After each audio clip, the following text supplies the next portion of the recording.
it's Sarah and welcome back to my channel.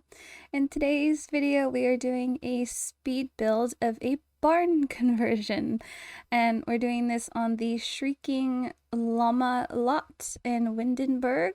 This lot is normally a bar, but I really like the location, so I decided to build a barn there instead.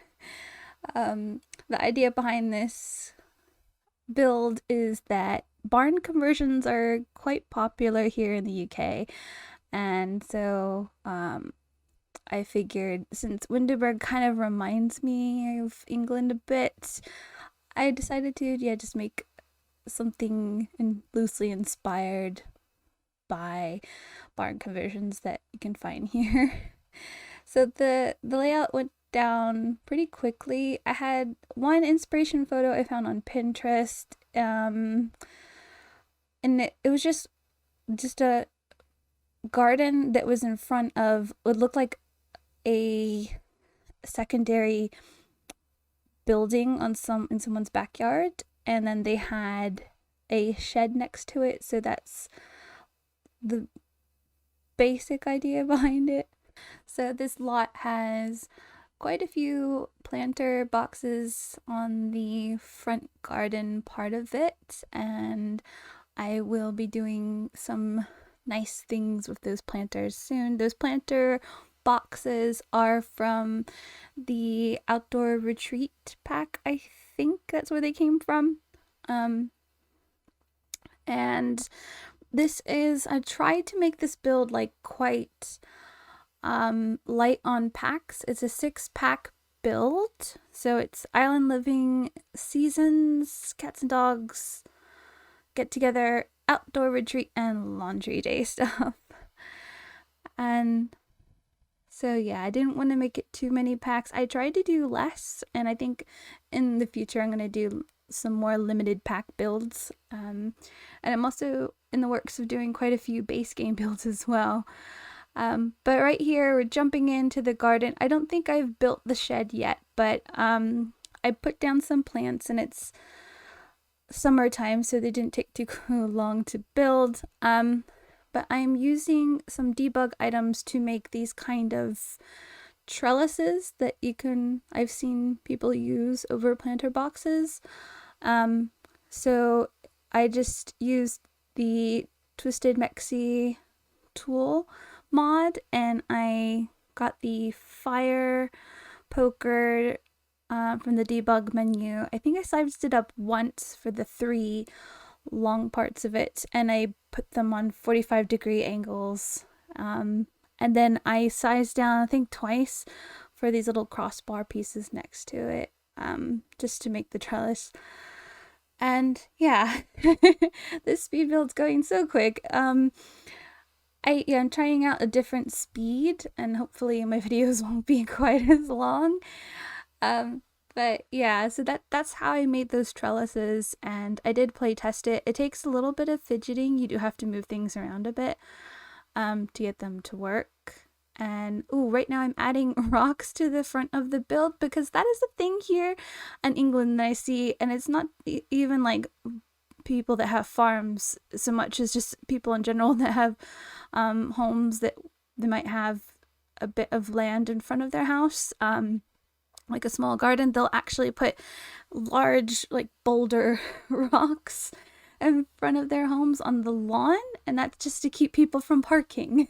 So I thought that was a nice touch to add to the front of the lot, to just give it that English vibe.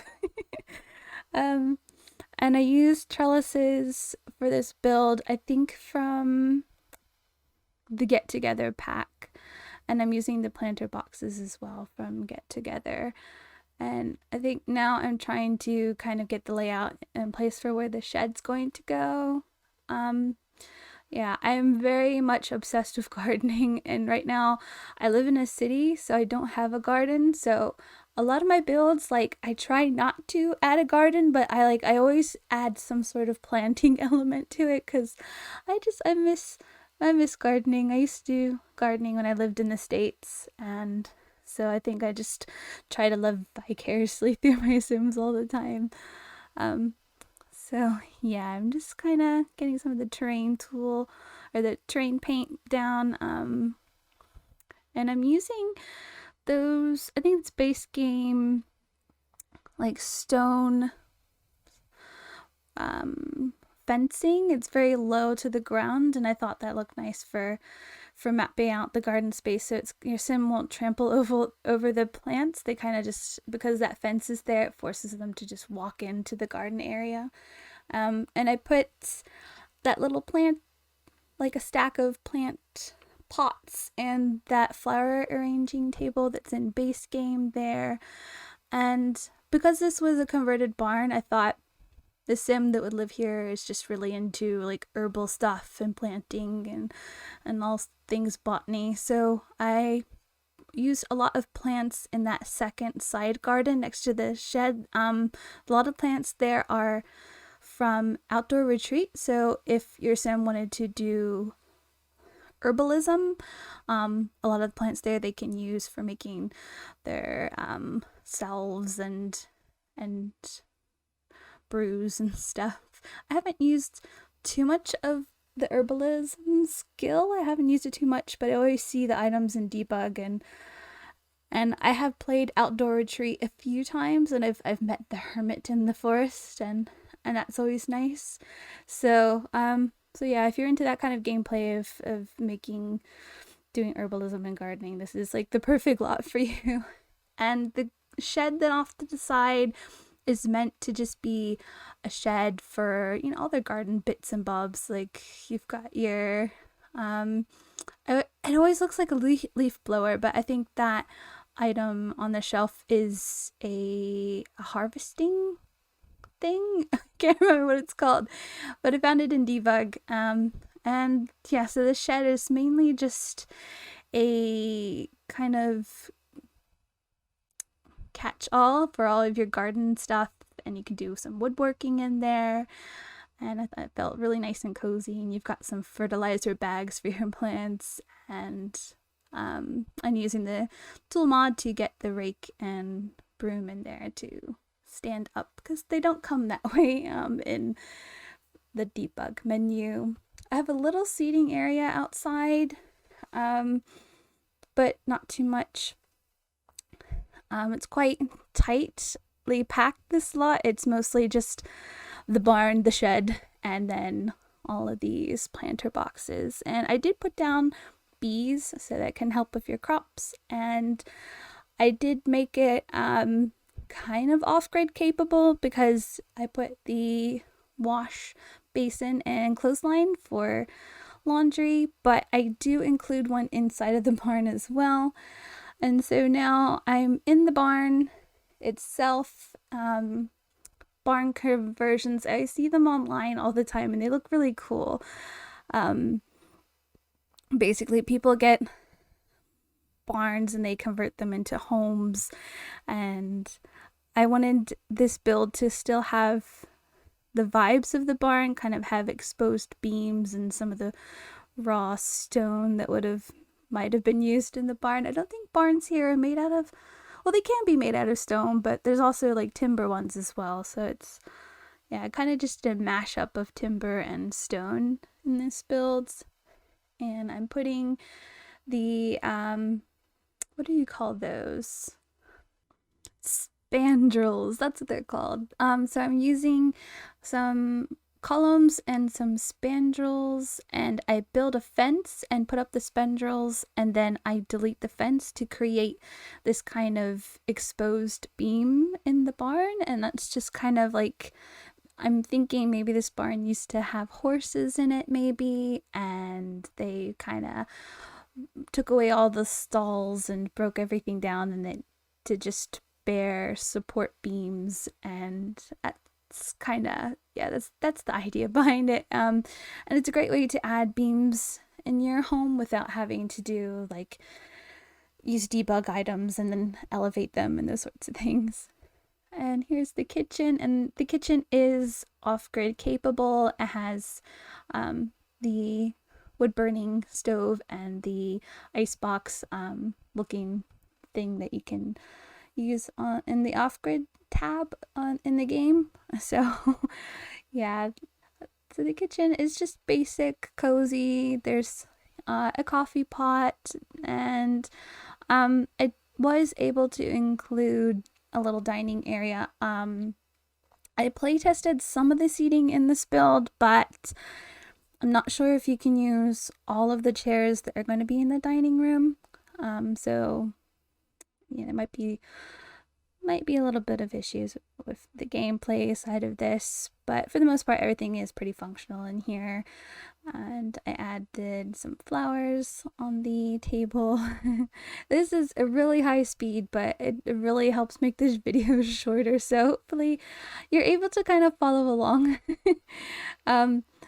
But yeah, so right now I'm just putting a little living room at the front of the barn. I've got bookcase, and I got some branches in that old sort of milk jug, and then I added that chest there, and it's really cool because your Sims can actually put things in that chest. They can use it as a storage box. And the fireplace, I have it elevated on a platform, but you can still use it. Your Sims still can step up and turn it on, but I thought it looked nice to give the fireplace a nice kind of big hearth area. And so yeah, and then just adding some clutter items from, I think, that what's next to the fireplace with the like basket and branches and little stool and little basket. I think that's from Laundry Day. So yeah, we're jumping in now to the bathroom, and just your basic bathroom. I'm not quite sure if these items are capable for off-grid. I think the toilet is, but so long as your Sims go out to a pond and they collect water, your plumbing items should work in this game if you choose to use it as off-grid. But yeah, I'm using the tub from Seasons and the shower from Seasons as well. In this bathroom, I don't use them very often, but they're really nice, and it's perfect for that kind of rustic build. And next to the bathroom, I am adding a laundry room, so if your Sims don't want to go outside and use a wash bucket and clothesline, they can still wash their clothes in the home. And I didn't add many curtains to this build, just a few. I used a curtain in the bathroom from base game, and then I added some curtains from the Island Living pack in the dining room area. The sleeping part of this build is in the loft of the barn, so this is actually the roof part of the build, so the lighting's a bit off, but because the ceiling is so high, it actually is functional for your Sim. Everything that I put in here is placed so that your Sim can access all of it. It's kind of tricky with roofs because if the ceiling dips down too much, it might not be tall enough for them to actually stand up there. But yeah, I added a few things like painting easel and guitar and computer, so you know, it's cozy up there. And this is the end of the build, so thank you so much for watching. If you've made it to the end of this video, maybe give me a like, comment something down below. If you're a new viewer, maybe consider subscribing to the channel, and until next time, I'll be seeing you.